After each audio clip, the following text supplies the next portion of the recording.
Assalamualaikum warahmatullahi wabarakatuh. Saya Lia Mulyaningsih dari kelas 12G akan menjelaskan materi geografi bab 1 yaitu wilayah dan perwilayahan.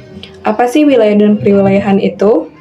Wilayah merupakan area-area di permukaan bumi yang memiliki karakteristik berbeda dengan area lain yang jelas batasannya. Sedangkan perwilayahan merupakan proses identifikasi dan pengelompokan wilayah agar menjadi jenis-jenis wilayah tertentu. Nah, ada 4 elemen yang akan saya bahas, yaitu yang pertama wilayah, kedua tata ruang, ketiga desa kota, dan keempat kebahagiaan.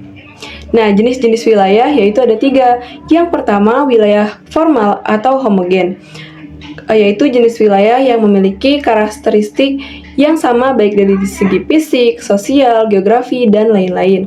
Contohnya, wilayah pertanian yang memiliki mata pencarian yang sama yaitu sebagai seorang petani. Yang kedua, wilayah nodal atau fungsional, yaitu suatu wilayah heterogen yang saling ketergantungan dengan wilayah lain yang berawal dari wilayah sentral. Contohnya Jabodetabek.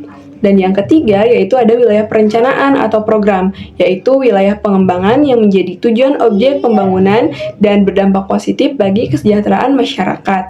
Contohnya yaitu wilayah IKN atau Ibu Kota Nusantara tahun 2022 sampai 2042. Selanjutnya yaitu paradigma dalam pengembangan wilayah. Ada 3 pilar utama yang harus dikembangkan dalam suatu wilayah. Yang pertama yaitu sumber daya alam. Nah, sumber daya alam ini harus mampu memperoleh nilai tambah bagi suatu wilayah. Maka sumber daya alam sangatlah penting untuk menentukan arah pengembangan dari suatu wilayah tersebut. Yang kedua ada sumber daya manusia. Nah, SDM ini merupakan modal utama dalam pembangunan, yaitu sebagai penggerak. Nah, SDM yang memadai mampu mempengaruhi keberhasilan dan pengembangan dari suatu wilayah. Dan yang ketiga yaitu teknologi. Nah, teknologi ini mampu memudahkan proses pembangunan untuk mendorong optimalisasi dan efisiensi dalam kegiatan pembangunan. Nah, selanjutnya yaitu pendekatan dari pembangunan wilayah ada 2. Yang pertama yaitu ada pendekatan spasial. Nah, pendekatan ini berorientasi pada letak atau lokasi pengembangan suatu wilayah dengan memperhatikan struktur keruangan, pemanfaatan lahan, dan keterkaitan suatu wilayah dengan wilayah lain di sekitarnya. Yang kedua yaitu pendekatan sektoral, yaitu kegiatan ekonomi di wilayah perencanaan ini dikelompokkan berdasarkan sektor-sektor aktivitas manusia seperti sektor primer yaitu perkebunan, pertanian, dan sebagainya. Sektor sekunder seperti industri, jasa, ataupun lainnya, dan tersier, pendidikan, dan sebagainya.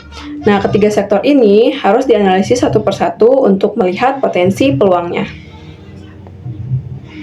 Yang kedua yaitu tata ruang, penataan ruang nasional, regional, dan lokal. Nah, penataan ruang dapat diartikan sebagai kegiatan pemanfaatan dan pengelolaan ruang secara optimal untuk meningkatkan kesejahteraan masyarakat yang biasa disebut dengan rencana tata ruang wilayah atau RT/RW. Nah, yang pertama yaitu ada RT/RW nasional atau Indonesia. Merupakan kebijaksanaan pemanfaatan ruang dengan cakupan wilayah yang terluas yaitu di suatu negara meliputi seluruh wilayah yang ada di Indonesia.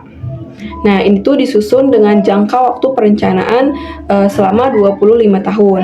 Yang kedua yaitu ada RT/RW provinsi, merupakan kebijaksanaan pemantauan ruang yang berada di bawah RT/RW nasional dan juga berfokus pada keterkaitan antar kabupaten atau kota dengan perencanaan 15 tahun.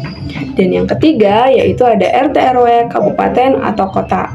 Ini disusun oleh daerah otonom kabupaten atau kota dengan memperhatikan RT/RW provinsi dan saling melengkapi dengan tingkat skala yang ketelitiannya itu lebih besar.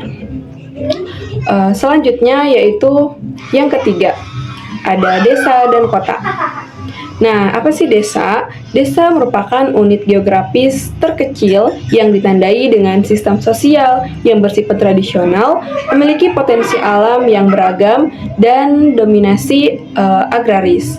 Nah, jika berdasarkan tingkat kemajuan, desa dapat dibedakan menjadi yang pertama ada desa mandiri, yang kedua desa berkembang, dan yang ketiga desa tertinggal. Nah, jika berdasarkan tingkat pembangunan dan kemampuannya, yaitu ada desa swadaya, desa swakarya, dan desa swasembada. Nah, selanjutnya, kota. Apa sih kota? Kota merupakan sebuah wilayah sentral di permukaan bumi yang masyarakatnya itu dihuni oleh sumber daya manusia yang unggul. Nah, beberapa komponen penyusun sebuah kota yaitu ada manusia, alam, ruang, jaringan, dan juga masyarakat. Nah, dalam interaksi desa dan kota, yaitu desa berfungsi sebagai daerah penyangga yang memenuhi kebutuhan pokok kota. Dan kota memenuhi kebutuhan ke desa seperti teknologi ataupun barang jadi. Nah, selanjutnya yang keempat, yaitu ada indeks kebahagiaan. Apa sih kebahagiaan itu?